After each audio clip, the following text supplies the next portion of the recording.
Warden strapped the captive to the iron ring and tightened the leather straps while the architect ran a final check on the tuning wheel.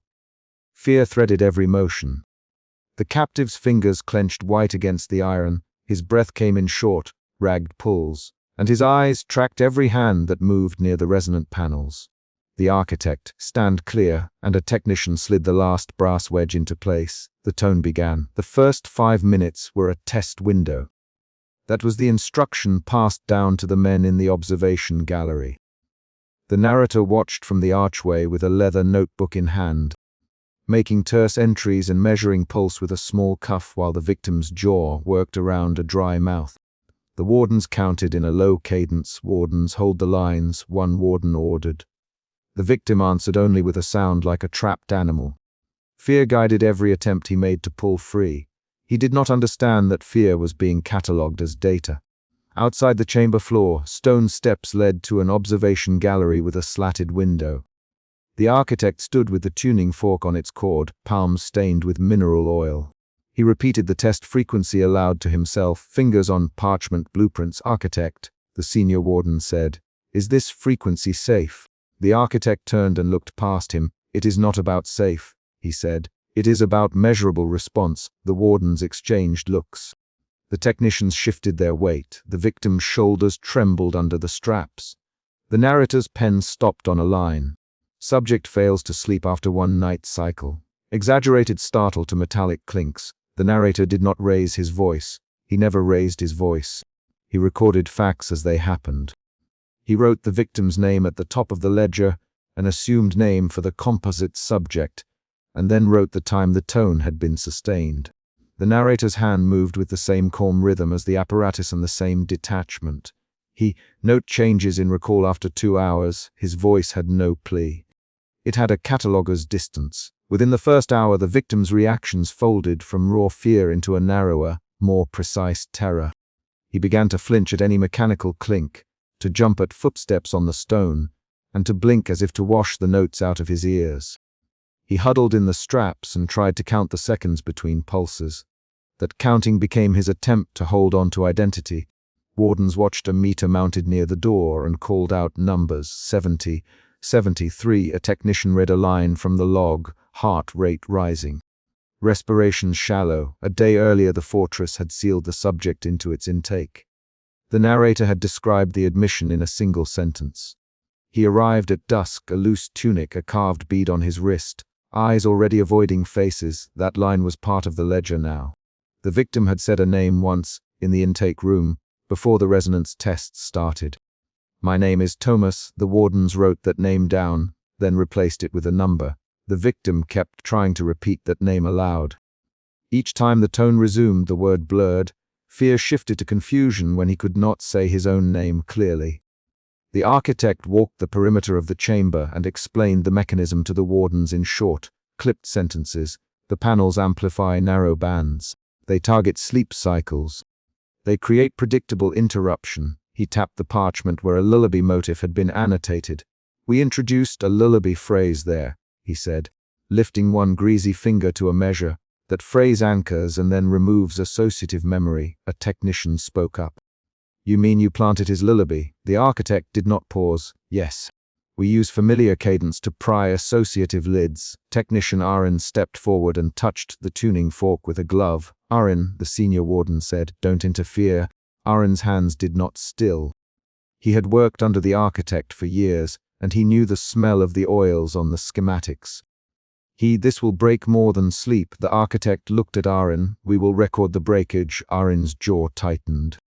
I refuse to let that be the reason we continue this session tonight, he said.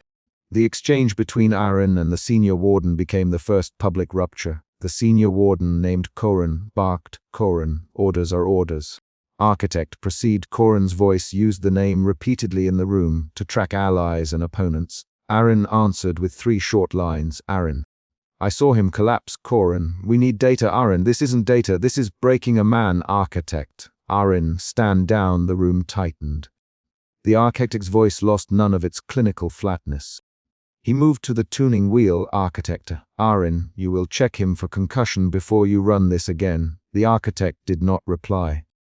The argument stopped when the victim clenched his teeth and struck the metal rail with his heel. That strike introduced the first unexpected variable.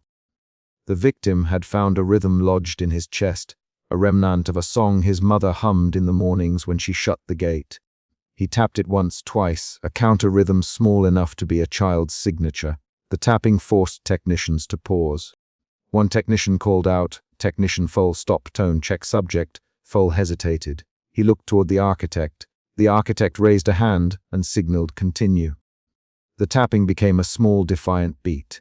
The victim's tapping moved the emotional current in the room from compliance to a different state. Fear shifted to defiance, in a physical, brief way. His fingers drummed the counter rhythm until the technicians had to slow the tone and retune. The narrator placed a fresh note in his ledger. Subject attempts rhythmic interference. Technicians adjust amplitude. The wardens debated. Corin, if he can break the pattern, we may lose a data point. Aaron, if he can break the pattern, he may survive. In the archival room later that night, the narrator compared schematics to the victim's reactions. He read aloud passages while technicians repaired the wheel. The lullaby insertion appears at measure 3. He said, "See here." The architect responded, "Yes. That is the hinge. When associative memory collapses, identity follows predictable decay curves." The narrator recorded the phrase without commenting on moral weight. Architect, do you expect long-term amnesia? The architect looked at the schematic, not always. But the erosion is measurable, the narrator wrote. Erosion must be quantified. At the small cell next to the chamber, the victim failed to sleep. He pressed his forehead to cold stone and listened. The tone leaked through the wall in loops. He began to forget details about the wardens, the color of one man's cloak, the scar on Corin's left cheek. He could not picture faces clearly and started assigning physical cues to them instead. Corin became the man with the left cheek scar. A technician became the one who hummed under his breath. Identity narrowed to a list of traits and then to actions. That narrowing produced a new emotion, suspicion. He began to doubt what any word meant. One night a surviving thread of memory surfaced. He heard a lullaby phrase inside the loop, the exact melody his mother hummed while she tied his bead onto the rope bracelet. The victim whispered the first line of the lullaby. "Thomas," he said. "Thomas, remember." The technicians answered with clipped notes that recorded his recall. The architect stated, "We placed that phrase intentionally." The victim's face registered a small, sharp confusion, then anger. "You put my song in my head to take my name." His voice broke halfway. The wardens considered punishment for speaking out. "Corin, Corin, silence him and resume." A technician, Mira, placed a hand on the victim's shoulder. Mira had been present in 3 earlier tests, and her name appeared repeatedly in the narrator's ledger. Mira had a different rhythm in speech than Aaron. She spoke softer. "Mira, we can pause and observe changes," she said. The architect replied, "Architect. Pause lengthens the protocol." Mira answered, "Mira. Protocols do not absolve harm." The exchange lengthened into a short argument with 5 back and forth lines. "Mira, Mira, we can slow the amplitude." Architect. Architect, no, that skews the data. "Mira, Mira, then we document the collapse and stop." Corin, Corin, we have orders from above. Aaron, Aaron. Orders won't look good on paper if he is dead. The room's tension rose. The narrator wrote down heart rates and respirations. The victim pressed his palms against his ears in a small, physical rebellion. That action made the chamber pause again because a technician tripped a kill switch to stop the tone.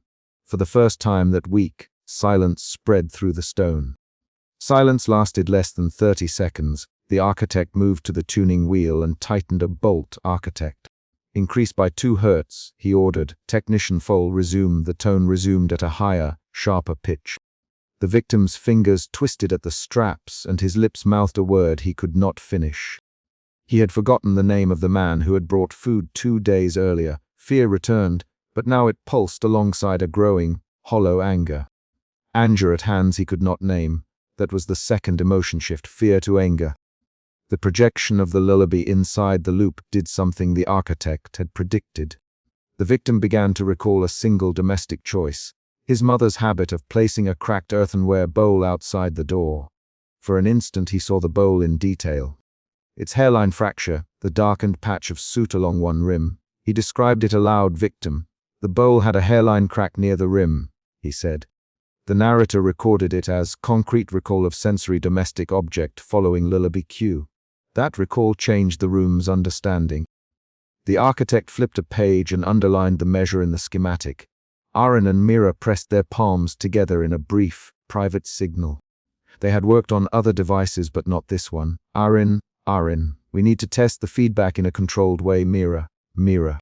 We should give him a tuning fork to try himself. Architect, that introduces risk. Aaron. It may reveal whether his mind can force a counter frequency. Corin. If he manipulates metal against metal, we lose the metric. The debate stopped with a practical decision. They would allow a controlled test. A single blunt tuning fork would be placed within reach. The victim would not be freed from straps, but he would be given a chance to make a sound that might create a harmonic clash. In the main resonance chamber, the victim received the fork. His hands were numb, and he could only close them half around the metal. He raised the fork and tapped it once against the rail. The note that rang back was thin and honest. He tapped again, this time with a rhythm he had kept by rote since childhood. The technicians adjusted gain. The architect watched with his mouth align. At the sixth tap, something broke in the designed steady state. The fork's frequency met the chamber's narrow band in an offset that produced harmonic feedback. The panels began to ring in a way the technicians had not intended, a tremor that slid through the stone. The instruments flashed. Technician Foal. "Shut down!" someone shouted. The tone did not die immediately, it built. The victim's eyes rolled upward. He bit his lip and bled a little. Wardens moved toward him with ropes and a cudgel. The architect barked, "Architect, secure the subject!" The harmonic feedback lifted pressure inside the chamber. A metallic wail filled the gallery and rattled lamp brackets. Technical dials swung into red. Technicians scrambled to the control panel. Aaron lunged for the kill switch and tripped 3 other levers by mistake. The narrator wrote a single sentence in his ledger. Feedback incident. Data line corrupted. Subject collapsed. He did not use a moral qualifier. During the panic, the victim struck the rail again and screamed, a raw noise caught between anger and release. Mira moved in before Corin could reach him and put both hands on his shoulders. "Mira, hold him still," she said. Mira's touch was a practical restraint, not gentleness. "Aaron, shouty Aaron! Cut power now!" And he slammed the main breaker. The tone died like a struck string. Silence in the chamber was heavy in a different way than before. The victim lay gasping. His face had lost color. The technicians checked for pulse. The architect walked the perimeter as if the failure were a wound to be examined. "Architect. Record everything," he said. He lifted the parchment and wrote with a small, steady hand. The wardens closed the iron ring and pulled the deadbolt. The narrator read from his ledger. Narrator. Subject removed to holding, data logged, chamber locked. The architect collected a tuning fork and cleaned it with a rag. Outside in the corridor, the technicians argued openly. Aaron, we cannot run him again. The feedback nearly blew the panels. Mira. He almost destroyed the instrument. He may have saved himself, Corin answered. Corin. Or he sabotaged a vital test. The narrator remained near the door and wrote specifics. Number of minutes, decibel spikes, technicians present. He did not moralize. He also recorded the names involved. Aaron, Mira, Corin, Foal, and the architect. When the victim was carried out, his legs dragged and his tongue slurred. He tried to say Thomas once more. "Victim, Thomas," he whispered. Mira leaned down and pressed her ear to his mouth. "Mira, say it again," she said. He could not. His eyes slid to the architect. "Victim, you put the song in my head," he said. The architect answered, "Architect.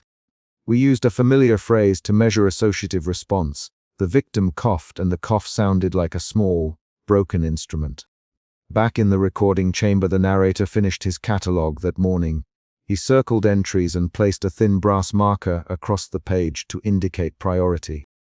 The architect sat across from him and folded his hands around the metal tuning fork cord. Warden stood by the door. Aaron sat with his head in his hands. Mira rubbed her knuckles as if relieving pressure. The narrator spoke once, precise and low. "Narrator, the ledger will carry this incident. All hands must sign." He slid the ledger across the table. Aaron looked up. "Aaron, I will sign, but I place my protest on record." He motioned at the page. Corin, we will report success and issues to the council." The architect nodded and added a note to the schematic. "Adjust damping, reinforce panel seams." He folded the parchment and placed it into a tube labeled for archival storage. He did not write the victim's name again. He used the subject number. The final paragraph of the chapter must be a concrete situational beat. The narrator rose, closed the ledger, and listened to a slow knock on the outer door. The knock was firm and formal. A courier's boots clicked on the stone. The narrator set the ledger upright and said, "Narrator." Received the courier, he opened the door while the others watched. A sealed packet was handed in. The seal bore the council's mark. The architect took the packet with a steady hand and slit the ribbon. The wardens tightened their grips on the straps they still held. The victim, carried in on a blanket by Mira and Aaron, opened his eyes and tried to ask a name, any name, before the chapter closed on the small, concrete sound of the ribbon tearing. The architect turned the final brass lever and the array began to sing in the antechamber. Curiosity drove his fingers, curiosity that had kept him awake for weeks, and he watched the visiting officer lean forward as the first tone found the captive's ribs. The chamber filled with a brittle, metallic hum and a thin scraping underlayer that the wardens had learned to call the running. Within 3 breaths the captive's jaw trembled and his hands found the iron ring. Wardens tightened straps with practiced moves. The problem was clear in those first moments. Sound was no longer a tool for communication. It was a measured instrument aimed to erode sleep, memory, and the thread of the self. The narrator recorded the demonstration with a clipped entry in the log. Demonstration began at the antechamber late night, subject strapped, array engaged. He noted the architect's posture, the visiting officer's folded hands, the technician's pale faces. The memory of the earlier activation, when wardens strapped the captive to the iron ring and tightened the leather straps while the architect ran a final check on the tuning wheel. Hung in the air like a notation. The new showing was meant to confirm control, not repeat error. The architect needed validation. The visiting officer needed proof. The wardens needed orders that would not be questioned. Begin frequency sweep, the visiting officer said, and his voice cut across the hum. Show me range. Show me control. Visiting officer's words were short, precise. He named the outcome he wanted. Technicians adjusted dials. The victim's breath shortened. The architect's mouth was a line. The narrator wrote without commentary that the intent of the device was to map responses and produce predictable indexes of compliance. That intent would soon be tested and then broken. The antechamber had been arranged like a display room. Metal panels arced from a central frame. Horn-like gutters directed sound into the chamber below. A lattice of ropes and pulleys kept the captive centered beneath a ring. Technicians stood on a raised gallery behind slatted wood. The visiting officer watched from beside the architect. Wardens remained by the door. The victim was brought in with a thin blanket and eyes that scanned for exits that did not exist. The first minutes were an exercise in controlled escalation. The architect set a low tone and then layered higher harmonics. The victim's fingers twitched. Wardens hissed orders. Hold him. One warden said, "Don't let him thrash." Wardens tightened straps. Technicians marked time with clipped notes. Architect. The visiting officer said, "Increase to sequence 3. The architect's fingers hesitated over the wheel. He glanced at the victim's face and then obeyed. His hesitation was small, but it altered the room. Curiosity shifted into calculation. The architect now tested not to satisfy wonder but to map thresholds. Sound entered bodies not like a blow but like abrasion. The victim's eyelids fluttered. He began to murmur names, house names, street names, dates that had no immediate place in the fortress. Wardens frowned. Where did he learn those? A technician asked. Technicians exchanged glances. The architect checked his measures and then frowned at a spike in the readout. The spike was unexpected. The device had produced a harmonic that pulled from memory networks the subject had not, by any record, lived through. The observation gallery held witnesses whose roles were distinct. The visiting officer demanded results. Technicians wanted clean data. Wardens wanted obedience. The architect wanted patterns. Their goals overlapped only where the device promised an advantage. When the victim repeated a name that matched another detainee's birthplace, the visiting officer sat up. He couldn't know that. The visiting officer said, "Show me again." The room tightened around the demand. The architect increased exposure to map responses. He argued quietly with a technician. "We need a longer run," he said. 10 minutes at this harmonic and we can chart associative triggers. 10 minutes will bruise him further. The technician answered, "It already breaks him." The technician's words were a protest and a record. The architect's hand did not leave the wheel. As exposure lengthened, the victim's voice shifted. He began speaking phrases in an accent that belonged to a coast 2 valleys away. Wardens exchanged names, Miller, Kessler, and then, when no one acknowledged them, repeated the names aloud to check. Dialogues in the gallery became probes. Miller, Kessler, where did you hear that? The victim could not answer coherently. His eyes rolled. He sank into a rhythm where speech returned in clipped, disconnected lines. The narrator recorded details with the coldness of a clerk. Timestamps observed mutterings, the sequence of harmonics engaged. He noted the architect's tightening jaw, the visiting officer's shifting gaze, the technician's pens moving faster. But the records hid intent. Official logs later blamed mechanical anomaly. The narrator's sealed note, read now, showed the clinical language used to mask a choice. Longer exposure ordered to map associative response despite technician objections. The choice moved the experiment from demonstration to excavation. Behind closed doors in the architect's workshop, he unfolded schematics and rubbed at the burn scar on his cheek with a thumb. He bent low over parchment and circled the harmonic spikes with a coal-stained finger. "Irregular," he said to a technician who remained. "Irregular harmonics at sequence 3. We can isolate. Isolation requires time," the technician said. "Isolation will hurt him more." The architect tapped a note into a ledger. "Extend exposure. Test associative trigger." His notation was a decision recorded in ink. Outside, a lantern guttered and dawn leaned on the stones. The victim lay mute on a pallet in the chamber below, while technicians adjusted dampers. Wardens debated whether to call the attending surgeon. He convulsed twice. "Warden Garris, we might need to call it. Call it." The visiting officer snapped. "We called this to show results, not to retire the apparatus." His words pulled the room back toward performance. "Architect. Produce something we can report." The architect's mouth moved but no sound came. He crossed the gallery and looked down. The victim's lips made tiny movements around a name that was not his. The chamber was not built only to punish. The architect framed his work as discovery. The frequencies exposed associative pathways and could reveal conspiracies. The device could pry hidden networks from silence. Technicians and wardens absorbed the claim differently. "If it works," one technician said, "we will know where cells meet. We will dismantle them. If it works," Warden Garris more quietly, "we will know how to break a man apart and leave no evidence." The visiting officer listened.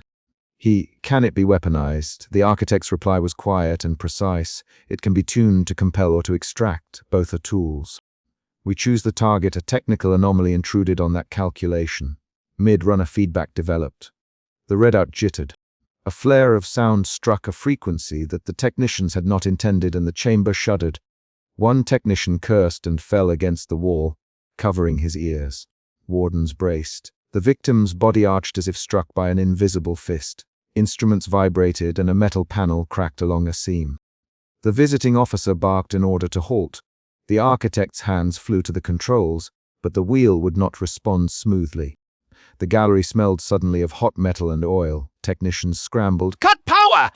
one called. The architect hesitated, then reached for a shoot-off and found the lever stiff. "Damn it," he said.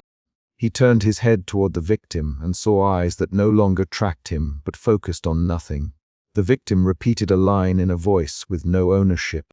"At the ridge at Kessler's farm." Then he began to list a sequence of times and names belonging to a prisoner who had died weeks earlier.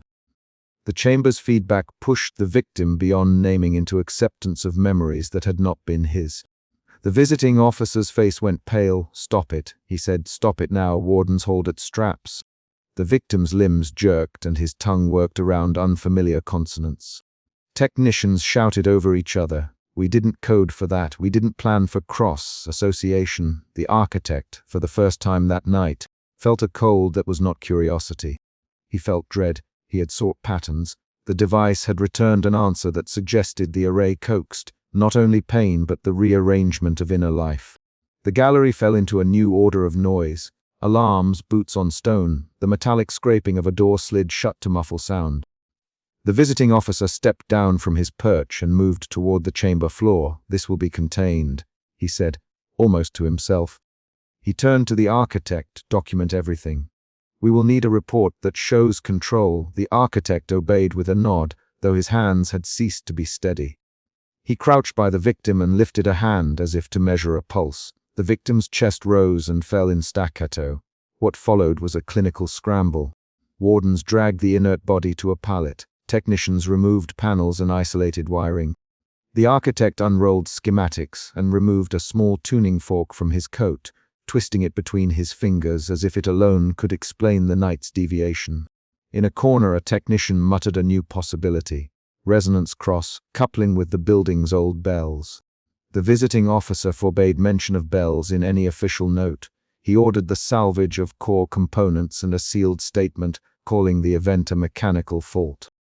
In the archive beneath the keep, the narrator later read a sealed log. The log recorded official orders, altered testimony, and a redaction that blamed mechanical fault. The narrator paused at a line where the architect had written, in his cramped hand, "Extend exposure to map associative triggers." Then, in a different ink, the visiting officer's clerk had underlined the phrase and added, "Do not release." Classified, the architect slipped a tuning fork into his coat as he left. The narrator noted the motion with the same detached cadence he used for inventory. He closed the ledger and recorded the deletion in the margin. Across the following hours, the fortress attempted to reassert order. Wardens deep cleaned the chamber. Technicians rechecked dampers.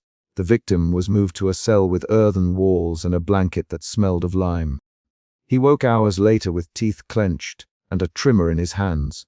When a warden asked his name, he answered with a farmer's name from another valley. The warden repeated name, and the victim blinked hard and said, "No, I am," and then fell silent. The change was not poetic, it was surgical and practical. The fortress had lost its subject's biography and in its place had a patchwork of other persons' facts.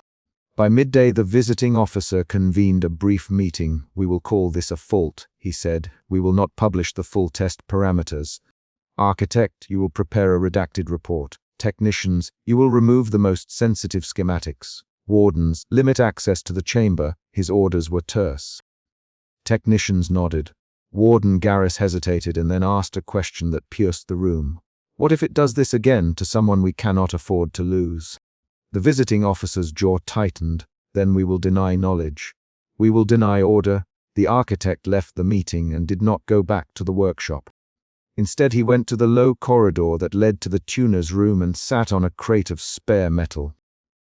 He tapped the tuning fork he had hidden in his pocket and listened to the small, pure ring.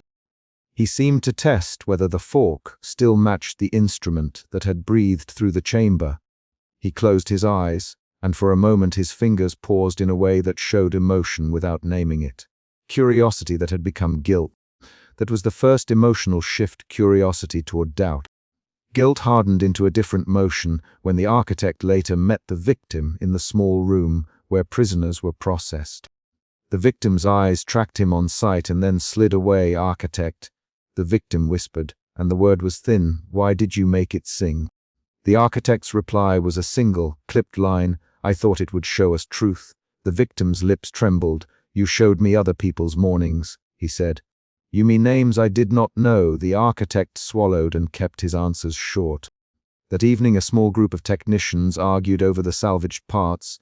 "We can change the damping," one technician said. "We can remove the horn coupling and use a closed cavity." "We can do that," another said. "Or we can disassemble and melt the plates." "But someone will ask where they went." The visiting officer overheard and cautioned, "We do not melt evidence. We catalog and store. We maintain plausible cause." Record that the conversation produced a second emotional shift. Doubt turned into alarm in the technicians, while the visiting officer's face steeled into denial. Hours later, the architect returned to the workshop. He unrolled the schematics and traced a path with a finger to the cross-coupling lines. In the margins, he had scrawled notes about associative triggers and memory overlap. He added a new line: "Preserved tuning fork." He wrapped the fork in cloth and tucked it into the pocket where he had hidden it before. He then set the schematics in a small locked chest and bolted it beneath the floor. That evening he took a last inventory and then, In a movement that should have been careful and secret, he left a ledger page face down in the archive, where the narrator would later find it. Months later, the narrator would write a measured account of the demonstration and its aftermath. He would note that the chamber's feedback had been blamed on a loose panel and the victim's convulsions attributed to pre-existing weakness. He would record the visiting officer's minutes, the technician's amended reports, and the architect's sworn testimony. He would also note the removed paragraphs and the line in the architect's private hand that said, "Continue testing." The official report would close the incident. The private notation would keep it alive. The chapter closed on the salvage and a quiet determination. The visiting officer arranged sealed storage. Wardens expanded patrols by the chamber. Technicians reclassified parts as experimental components. The victim slept fitfully under lime scented blankets and woke saying a name that matched a prisoner who had been transferred months earlier. The architect walked the corridor with a tuning fork in his pocket and a ledger under his arm. He did not speak unless asked. Each step he took was a small action that revealed his new alignment. A man who had started the night under the pull of curiosity and ended it with a decision to preserve his work despite what it had done. Outside the keep, the day broke fully and the narrator made his final notation for the file. He wrote that official statements would call the event a mechanical fault. He wrote that the salvage logs would show compliance. Then he closed the file and slid it into a sealed chest marked, classified. The last line in that chest belonged to the architect. A small sketch of a tuning fork clipped to a page of harmonic markers. The sketch was concrete and precise, not a confession. The final beat of the chapter was likewise concrete. In a storage crate, the architect had hidden a tuning fork, and in the archives the narrator placed a sealed log that recorded orders altered and testimony redacted. That decision objects hidden, words crossed out, would carry the consequences into the next chapter. Wardens hauled the captive by rope and elbow. He stumbled, one shoe catching on loose mortar, and a torch guttered against the damp wall. Fear sat under his ribs like a hot stone.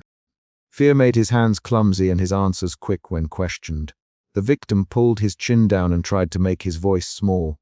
The corridor smelled of smoke and iron.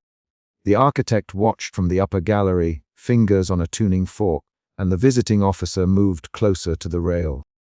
Within those first moments, the center problem was visible.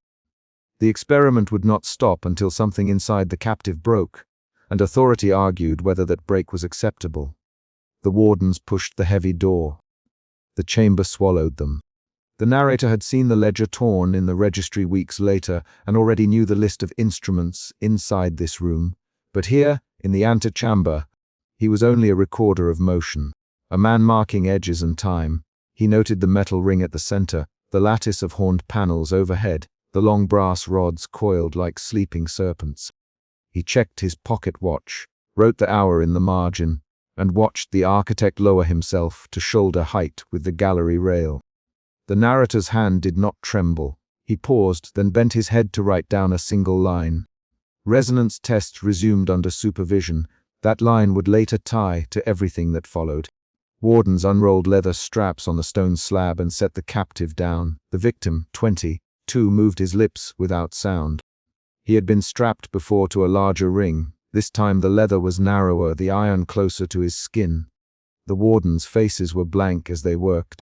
One warden, tall, steady, said, "Bend his head," and two others complied. They tightened straps at ankles and wrists. The victim's jaw clenched. The architect called down, checked the tuning wheel. "Low register first." He ran a gloved fingertip along the wheel as if testing a pulse. The visiting officer answered, "Proceed slowly." His voice carried the weight of command, not curiosity. The chamber smelled of oil and mineral dust. Light from the torches caught on the horned panels and turned them a dull brass. The victim's heart hammered against the iron ring. Fear pushed him toward noise. He began to whisper particulars, names, places, a clock tower that chimed on market days, snatches of speech that sounded like taut ropes being plucked. When the architect heard the first whispers, his shoulders tightened with a different feeling, an edged interest. He leaned forward, touching the tuning fork to his lip as a watchman would test a bell. He nothing. He catalogued the wheel at 3 o'clock. The architect, voice steady, increased by 2 degrees. The visiting officer frowned. We will lose control, he said. We cannot risk lives for a hypothesis. The architect tapped the fork. A life is already accounting itself as data, he replied. The ring will tell us where identity lives if we listen properly. The officer replied, enough talk. Stop if the captive begins convulsing. Wardens named Joran and Havel in the registry pages later obtained by the narrator, adjusted straps. Joran, hold him. If he moves, I cut the leather tighter. Havel grunted assent. The first frequency rose like a breath along the lattice. It was a clean metallic note that ran across the captive's sternum and made his teeth ache. The victim's body jerked. He started to murmur a name, a woman's name from a market bench, and then a place. Mill Lane. He could not finish. The architect's eyes narrowed. He pressed the tuning fork to a brass panel and nodded to his assistant. Record that, he said, write the time. The visiting officer watched the captive's lips, and then the list of recorded sounds as though reading a military dispatch. An immediate argument splintered the gallery. That is enough, the officer snapped. Stop now. The architect did not reply at once. He traced a line on a parchment schematic, then answered, if we stop, we lose the thread. If we continue, we map a human map of sound. The officer barked. We would not test identity mapping here. The architect's voice lowered. His fingers tightened on the fork. We established parameters, he said. Those parameters evolve when an experiment announces itself. We are moments from definitive results. 3 quick lines passed between them. The visiting officer demanded, do you hear me? The architect answered, do you hear what the lattice makes? The officer said, I order you to cease. The architect, I refuse to cease. A warder below stepped forward at the officer's shout and placed his palm on a lever as if to signal readiness to obey command rather than science. The victim's breathing changed. He began to speak in slices of memory, not the abstraction of feeling but concrete scenes. The scrape of a bread knife on the wooden counter, the exact words his mother used when she slammed a cupboard. Shut it, Thomas, I am busy. The morning rooster's precise rhythm on a farm he did not remember having. He named the innkeeper in the town where he once stole a coin. Each memory landed like a pebble. The architect recorded every pebble with a small metal stylus, his face alight in a way the narrator later called clinical joy. The visiting officer's jaw set. Stop, he said again. You promised limits. The architect did not stop. Then the frequency shifted. It was subtle. The fork moved 0.5 millimeter, a notch changed on the wheel, and the lattice took on a lower harmonic that vibrated through bone. The change made the victim's eyes roll white. He convulsed. A warden fell forward, pinned by a collapsing support strut that rang like a snapped harp string. The ring that held the captive trembled. The victim screamed. No, he forced air out in a raw, extended sound, and then he went quiet as if strangled. The architect shouted, hold him. Wardens leaped. Havel's boots slipped in a puddle of spilled oil. The support strut bowed and gave, taking Joran with it into a crash of stone and iron. The gallery became a clamor of orders. The visiting officer barked, shut it down! The architect slapped the wheel back and forth, pulling levers with blunt fingers. Not yet, he cried. Not yet. He stopped mid-plea. His hands shook. The victim lay silent, eyes wide and unfocused. He began to repeat single words. Knife Mill Lane Rooster. The narrator later wrote those words into his ledger without commentary. The wardens carried Joran away with a broken shoulder and a face gone grey. The visiting officer pressed his palm to his mouth, then to his brow, and said nothing. Containment failed by a mechanical seam. A corrective adjustment intended to return the lattice to a harmonic seal instead tore it. The brass panels shuddered. A bright seam of metal split along a rivet. Metal sprang and clattered into the center like a thrown coin. The victim's body convulsed again and then collapsed inward. His shoulders folded as though someone had pressed the air out of his chest. The architect saw the lattice fracture and realized that the frequency had found a resonance nobody predicted. His expression moved through denial, anger, and then the hard line of someone who had called something into existence and could not call it back. The architect shouted, "Amplify! Pull the amplitude now!" The visiting officer grabbed his arm. "No!" he said. "You will finish him," they argued in quick blows of sentences. "We will know the architect. We will know where identity sits. You will kill him." The officer answered, "We cannot carry this on a ledger as discovery if we destroy the subject. The subject is already broken," the architect replied. "A broken subject yields the clearest data." The officer shoved the architect. The architect shoved back. The narrator recorded the shove as if noting weather. Then the lattice did something no one had written on parchment. The fractured harmonic moved through the room and the victim's voice changed entirely.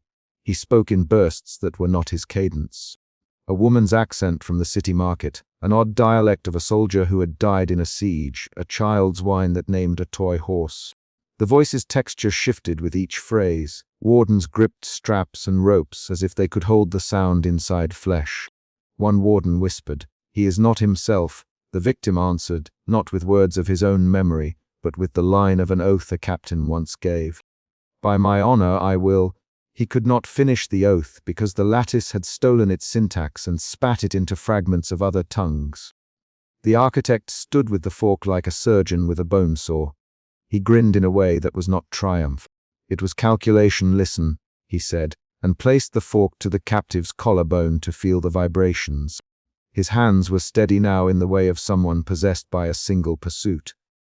The narrator watched the architect's hands and wrote. Obsession increased post-fracture. The visiting officer leaned forward and spat. "You are a butcher," the architect answered. "We are not butchers. We are cartographers of the self," the officer said. "Cartographer or murderer," and left the question hanging by stepping back into the shadow of the gallery. The chamber turned into a laboratory of emergency. Wardens tried to hold the victim's limbs still while an assistant passed a damp cloth over the captive's mouth to stop the abrasive noises. The victim's eyes rolled, and when they fixed, they held a flat look that suggested nothing behind them. The narrator stepped closer to inspect the ring's fastenings. He ran a finger along the leather edge and found cut marks where the captive had bitten the strap in earlier sessions. He lifted his pen and marked the ledger. Teeth impressions present, outside muffled. Someone hammered on the outer iron door. But within the chamber the sound of the lattice and the captive's irregular breath filled the space. Days later, in a dim infirmary, the narrator obtained a torn ledger page and sat across from the wounded captive. The victim stared at the ceiling tiles and spoke, with a thin voice that suggested sleep had been the rarest of commodities. He described exact images. A bowl of broth tipping, the copper coin with a dent on the edge, the sound of two blades knocking together in a smith's shop. He could not name his own village. The narrator, "Do you remember the day before you were taken?" The victim, "I remember market bread and a woman saying, 'Keep your hands to yourself.'" He closed his eyes. "That's all I can hold," he added. The narrator noted the specificity. He did not narrate pity. The ledger that the narrator found held a header in the architect's careful script. Identity mapping, session logs, pages showed columns, frequency, time, observable reaction, vocal content. In one column the architect had written a single line in the margins. Proof of mapping increases with amplitude. Another page held a drawing of a small lattice with notations where rivets had failed. The narrator read aloud one entry. A Zo947 harmonic breach, subject vocalizes non-native syntax. The victim did not respond to being read to. He flinched whenever the narrator touched a fallen page.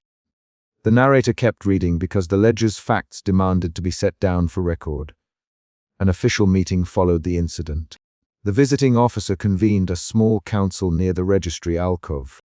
He spoke with clipped phrases. "We will destroy schematics," he said. "We will classify the incident as an engineering failure," the architect argued, voice thin and sharp. "If you hide the work, someone else will find this and repeat the mistake without our guidance." The officer snapped, "We do not need a repeat. We need no witnesses." A warden named Havel. "What of the captive?" The officer answered, "He is property of the fortress." "Quiet him and move him away." Havel's expression made the decision physical. He wrapped a blanket around a satchel as if to carry both wound and silence. Outside the council, the architect moved paper into a drawer. He also slid a single page into his waistcoat.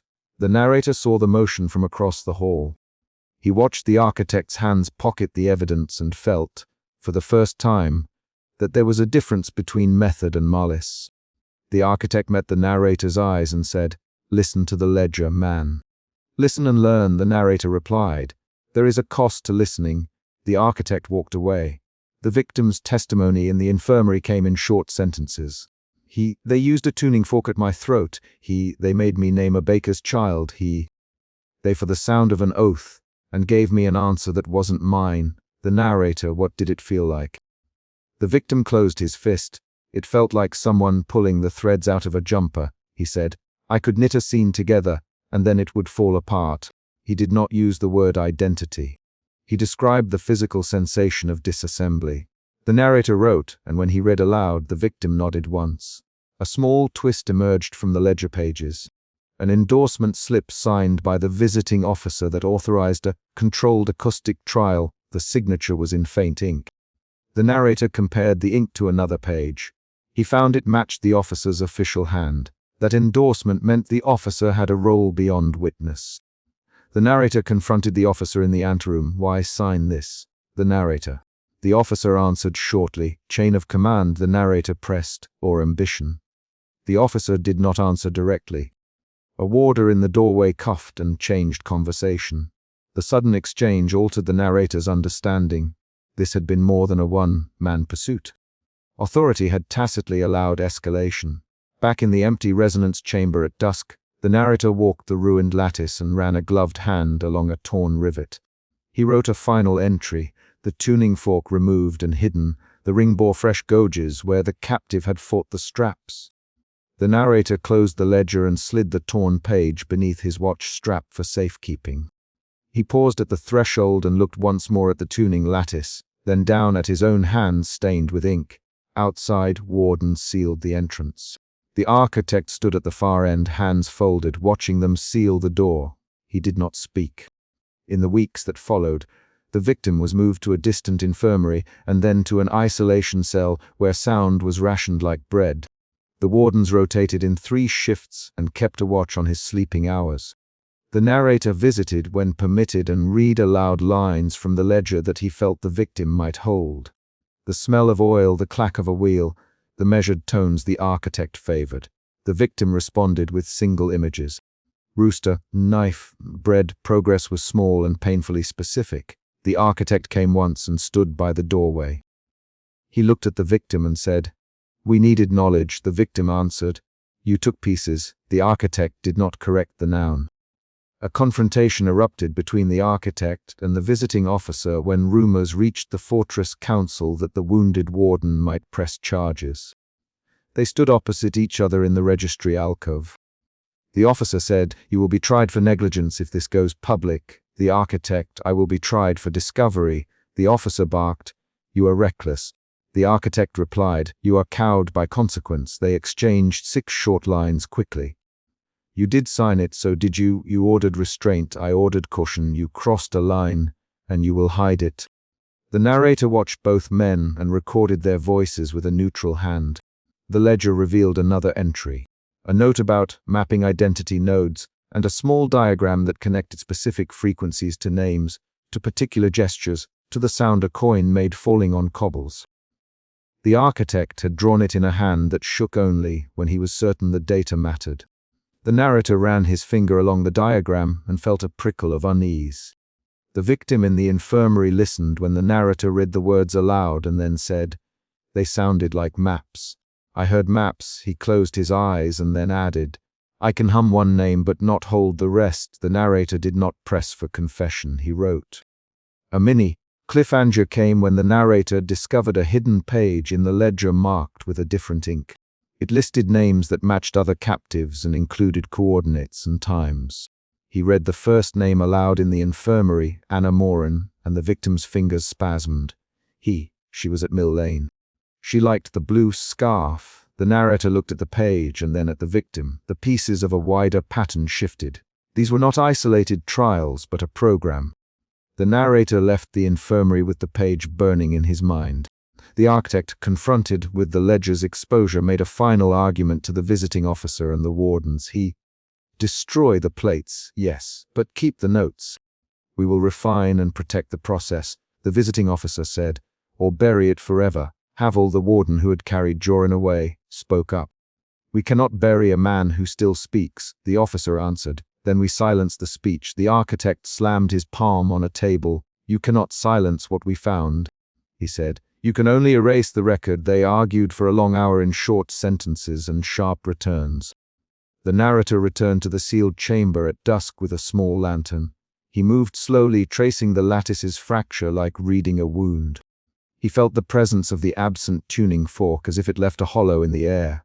He wrote his final line on the torn ledger: "Witnessed." Deliberate aim to map identity to frequency, he closed the notebook and placed it inside his coat. He knew what the officer intended and what the architect wanted.